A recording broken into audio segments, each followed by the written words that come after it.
Hello साथियों, नमस्कार। मैं आशीष कुमार आपके अपने प्यारे से YouTube channel sunrise rail update में आप सभी लोग का हार्दिक स्वागत करता हूं। साथियों, आज आप लोग के बीच में मैं ऐसे बिंदु पे बात करने वाला हूं जो हमारे बहुत सारे व्यूवर के अनेक तरह के कमेंट में क्वेश्चन पूछा गया था, तो मैं कोशिश करता था कि उनका जवाब उसी मोड में दे दिया करता था, लेकिन फिर भी कुछ कुछ पॉइंट को मैं नोट किया हूं। कुछ जो हमारे व्यूवर हैं उनके पॉइंट को मैं नोट किया हूं, ताकि उनको एक वीडियो के जरिए उनको बताना जरूरी है, उनके कमेंट का जवाब देना जरूरी है, ताकि आपके साथ साथ जो भी रेल भाई बंधु हैं वो इस बात को समझ सके। तो साथियों, मैं ऐसे 10 अति महत्वपूर्ण comments HRMS related, mutual transfer related या तमाम सारे जो जनरल रेलवे में आपके मन में समस्या आता है उसके ऊपर मैं आज चर्चा करूंगा। 10 सिलेक्टेड कमेंट्स को मैं चूज किया हूं और अगले वीडियो में मैं फिर से नए 10 कैंडिडेट का कमेंट को चूज करके उसके ऊपर मैं विस्तार से चर्चा करूंगा। तो साथियों, वीडियो शुरू करने से पहले अगर आप हमारे चैनल पे नए हैं और चैनल को अभी तक सब्सक्राइब नहीं किए हैं तो आप लोग से हाथ जोड़ के निवेदन है कि हमारे चैनल को सब्सक्राइब करना ना भूले, और जो बगल में प्रेस बेल आइकन उसे भी दबा ले, ताकि वीडियो का नोटिफिकेशन हो सबसे पहले आपको मिले। तो चलिए मैं आज के पहला क्वेश्चन शुरू करता हूं। तो पहला क्वेश्चन आपका है, एक सौरभ यादव करके पूछे हैं कि डीलिंग क्लर्क कौन होता है। डीलिंग क्लर्क कौन होता है? तो सौरभ जी, आपको क्वेश्चन पूछने के लिए बहुत बहुत धन्यवाद, जो आप अपना व्यक्तित्व को हमारे चैनल के माध्यम से शेयर किए। तो साथियों, आप पूछ रहा है कि डीलिंग क्लर्क मतलब डीसी कौन होता है। जब से HRMS आया है, ये डीसी, बीओ, ये एपीओ, ये पूरे हमेशा आपके माइंड में सरवाइव करते रहता है कि ये होता क्या है। तो साथियों, मैं बता देना चाहता हूं कि जो आपके डिवीजन में डीलिंग क्लर्क हैं, जो आपके सर्विस रिकॉर्ड को देखते हैं, वो आपको डीलिंग क्लर्क होंगे। अब साथियों, इसके बाद भी अगर आपको नहीं समझ में आता है तो मैं एक वीडियो बना रखा हूं कि हमारा डीसी कौन होगा, तो उस वीडियो को जाके देख सकते हैं कि आपका डीसी कौन होंगे। अब दूसरा क्वेश्चन पूछे हैं चांदनी कुमारी, वो पूछ रहे हैं कि हम म्यूचुअल ट्रांसफर रिक्वेस्ट को कैंसिल करना चाहते हैं, कैसे होगा।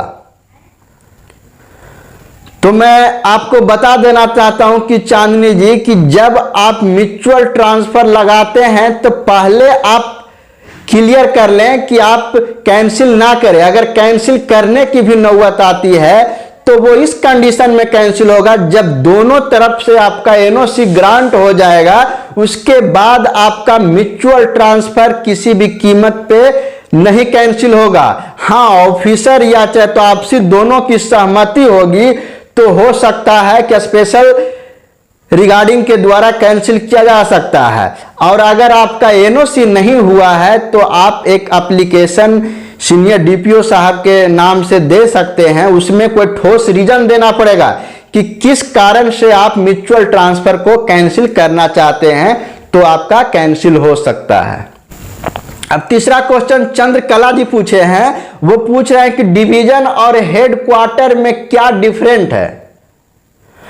तो जो हेडक्वार्टर होता है वो जोन होता है, और जोन के अंतर्गत जो अंदर में होता है वो डिवीजन होता है।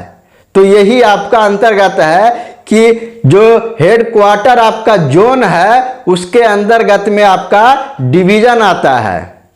अब अगला क्वेश्चन पूछे हैं चौथा अंकित सिंह जी कि सर ऑन रिक्वेस्ट ट्रांसफर कब कर सकते हैं।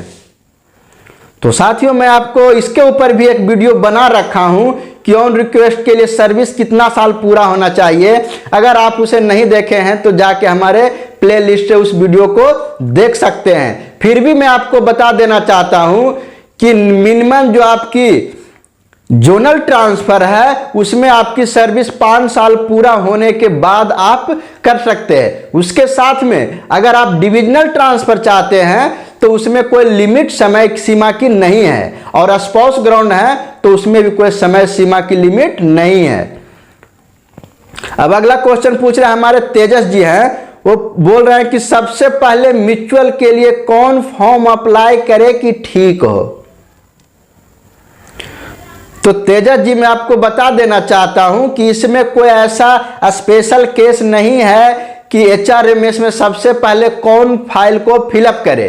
अगर आप एम्प्लॉय 1 हैं तो आप भी कर सकते हैं, एम्प्लॉय 2 हैं तो भी कर सकते हैं, या दोनों साथ में भी कर सकते हैं। ऐसा कोई लिमिट नहीं है कि अच्छा खराब होगा। वो प्रक्रिया जिनका पहले बीओ के पास फाइल चल जाएगा उनकी प्रक्रिया सबसे पहले शुरू हो जाएगी, वहां से होगा। फाइल को आपको सबमिट करने में कोई अंतर नहीं पड़ेगा। अब छठा क्वेश्चन पूछे हैं राजकुमार जी कि म्यूचुअल में बेसिक पे पर क्या इफेक्ट पड़ता है। जैसे मान लीजिए कि एक आदमी है, उसका बेसिक 18,000 है, दूसरे का 31,000 है या 30,000 है, तो क्या होगा। तो मैं आपको राजकुमार जी के साथ साथ तमाम जो रेल कर्मचारी हैं उनको मैं बता देना चाहता हूं कि जब आप म्यूचुअल ट्रांसफर ले रहे हैं तो उसमें बेसिक से कोई मतलब नहीं रहता है कि आपका 19,000 है, अगला का सामने का 30,000 है, उससे मतलब नहीं रह सकता है। वो आपका म्यूचुअल कंसीडर होगा, बेसिक से आपका कोई डिफरेंस नहीं है, कोई लेना देना नहीं है। अब अगला 7वां क्वेश्चन पूछे हैं शोभिक हल्दर जी कि सर जी डीएन और डीआर क्या होता है। साथियों, मैं इसके ऊपर भी एक वीडियो कंप्लीट वीडियो बना रखा हूं कि डीएन डीआर क्या होता है। अगर उसे नहीं बात किए तो उसको जाके बात करें, लेकिन मैं आपको यहां बता देना चाहता हूं कि डीएन डीआर होता है जो आपका विजिलेंस केस, चार्जशीट वगैरह जो होता है उसकी जांच किया जाता है, उसे आपको डीएन डीआर कहते हैं। अगला पूछ रहे हैं 8वां हिमांशु कश्यप जी। वो पूछते हैं कि सर म्यूचुअल ट्रांसफर ज्वाइनिंग के कितने दिन बाद अप्लाई कर सकते हैं। तो हिमांशु जी, इसके ऊपर भी न्यू ज्वाइनिंग के ऊपर मैं एक वीडियो बना रखा हूं, उसमें बताया हूं कि आप किस प्रकार कब आप म्यूचुअल ट्रांसफर की फाइल को अप्लाई कर सकते हैं। तो भी यहाँ पे मैं आपको शॉर्टकट में बता देना चाहता हूं कि जब आपका HRMS ID और PF नंबर आ जाए, उसके बाद अगर आपका म्यूचुअल पार्टनर मिल जाते हैं तो आप ऑनलाइन HRMS पे म्यूचुअल ट्रांसफर की फाइल को सबमिट कर सकते हैं, इसमें कोई दिक्कत नहीं होगा। अब 9वां दिनेश जी पूछ रहे हैं कि सर मैं ट्रैकमैन 2 टेलीकॉम से म्यूचुअल करना चाहता हूं, क्या ST और OBC का म्यूचुअल हो सकता है।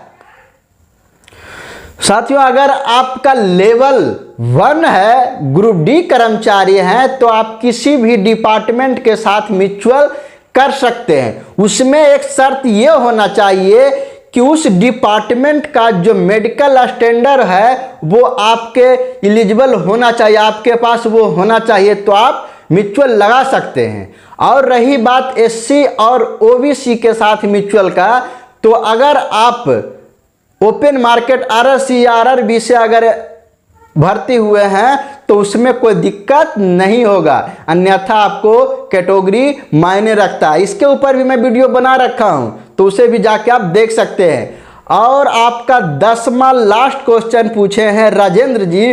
वो पूछते हैं कि मेरा HRMS में कोई भी ऑप्शन नहीं खुल रहा है, क्या करूं।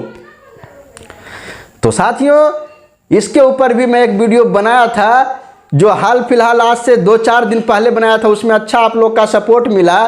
फिर भी मैं आपको यहां बता देना चाहता हूं कि HRMS आपका ऑप्शन नहीं खुल रहा है। उसके 2 रीजन हो सकते हैं। हो सकता है HRMS कोई सिस्टम अपग्रेड कर रहा होगा, इसके वजह से नहीं खुल रहा होगा, या तो आप जो हैं HRMS की जो एप्लीकेशन को क्रोम ब्राउजर में खोलते हैं तो 2 लॉगिन आता है, तो उसमें कहीं आप गलती से APR पे क्लिक कर देंगे तो सिर्फ 2 ही आएगा, डाटाबेस आएगा और APR भरने के लिए आएगा, उसके अलावा कुछ भी नहीं आएगा। तो आप चेक करें राजेंद्र जी कि आप क्या किए हैं, उसके बाद आपका क्लियर हो जाएगा। तो आप HRMS लॉगिन पे क्लिक कीजिएगा तो सारा ऑप्शन आपको खुल के आ जाएगा। तो साथियों, यही था जो 10 सिलेक्टेड क्वेश्चन था, जो अति महत्वपूर्ण था, जिसे मुझे बताना बहुत ज़रूरी था, तो जो मैं आपको बता दिया। फिर भी उसके बाद अगर मन में आपके किसी तरह के क्वेश्चन डाउट रह जाते हैं तो आप मुझे कमेंट बॉक्स में कमेंट कर सकते हैं, मैं उसका जवाब जल्द से जल्द देने का कोशिश करूंगा। तो साथियों, वीडियो अगर अच्छा लगा होगा, पसंद आया होगा, तो लाइक शेयर सब्सक्राइब करना ना भूलें, क्योंकि आप लोग के लिए मैं हमेशा अच्छे वीडियो लेके आते रहता हूँ। साथियों, आप लोग से एक और विनती है कि एक और हमारा यूट्यूब पर ब्लॉग चैनल है, एके लक्ष्मी ब्लॉग्स, तो उसे भी अगर आप सब्सक्राइब नहीं किए तो जाके आप सर्च में लिखें एके लक्ष्मी ब्लॉग्स, तो उसमें खुल के आएगा, जिसमें मैं ब्लॉगिंग करता हूं। तो साथियों, मिलते हैं नेक्स्ट वीडियो में, तब तक धन्यवाद।